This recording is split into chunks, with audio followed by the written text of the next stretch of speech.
458 штаб студенті Құттыбекова Аякөз. Өкпе аускультациясын жасау. Өкпе аускультациясын жасау үшін бізде өкпеде патологиялық тыныстардың бар жоғын анықтау үшін бізге қажет болады. Жалпы оны біз жасау үшін бастапқы кезінде бірінші біз науқасқа өзімізді таныстырып өтеміз, одан кейін барып науқастың осы тексеріске рұқсатын аламыз. Одан кейін науқас келіскеннен кейін біз міндетті түрде науқасқа қолымызды антисептикпен өңдеп, сосын науқасқа барамыз. Науқасқа барғаннан кейін біз бірінші мән беруіміз керек, бөлме жылы болу керек, жарық болу керек, және тыныш болу керек. Және сонымен қатар науқастың кеуде тұсын ашуын сұраймыз. Және сонымен қатар егер науқастың кеудесінде түктері солар болатын болса, оны біз не қардырып алдық демейді, болмаса науқастың жаңағы сулауымыз керек болады. Және сонымен қатар әр тыңдау нүктесін біз 2-3 рет қайтара тыңдап отыруымыз қажет болады. Бұл жерде патологиялық тыныс бар жоғын білу үшін.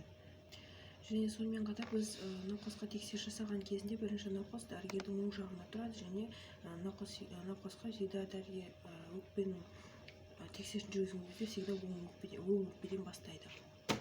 Және сонымен қатар ең бірінші біз тыныс тексеруіміз бұғана ойығынан бастап тексеруіміз керек болады. Яғни ол бізде бірінші тынысты осы өкпенің симметриялық аймағынан тыңдауымыз керек болады. Одан кейін барып осы аускультацияны бірінші, екінші және үшінші қабырға аралық бұғананың ортаңғы бойы сызығымен оң және сол жақ бөліктерін симметриялы түрде біз тыңдап отыруымыз керек болады.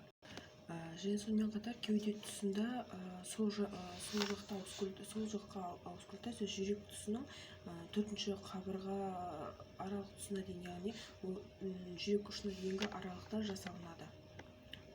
Қалыпты жағдайда бұл жерлерде визикулярлы тыныс естілу керек. Егер де қандай патология болатын болса, сырылдар, ол жерде дыбыстың біз әлсірегенін естуімізге болады. Ал бүйірлік тексеруді жасау үшін біз науқастың алдында тұрамыз. Науқастың қолын жоғары көтеруін сұраймыз, және қолтық астының ортаңғы сызығы бойымен өкпенің тынысын тексереміз. Қолтықтың ортаңғы сызығы бойымен төмендетіп отырып, оң жақ сол жақ бөліктерін әр қабырғаға салыстыра отырып тексеріп отырамыз. Қалыпты жағдайларда бұл жерде тоже визикулярлық тыныстар естілуі керек. Артқы жағын тексеру, кеуденің артқы жағын тексеру үшін біз жаңағы жауырын үсті аймағын тексеруіміз керек болады. Яғни екі жағын бірдей симметриялы түрде тексеріп, бір-бірімен салыстырған күйде тексеріп өтеміз. Және сонымен қатар жауырынның ортаңғы аймағын аускультациясын тыңдайтын боламыз. Және сонымен қатар науқастың өзін құшақтап тұруын сұраймыз. Сол кезде бізде жауырынның ортасы ашылады. Сол кезде біз ол ортадағы тынысты ести аламыз.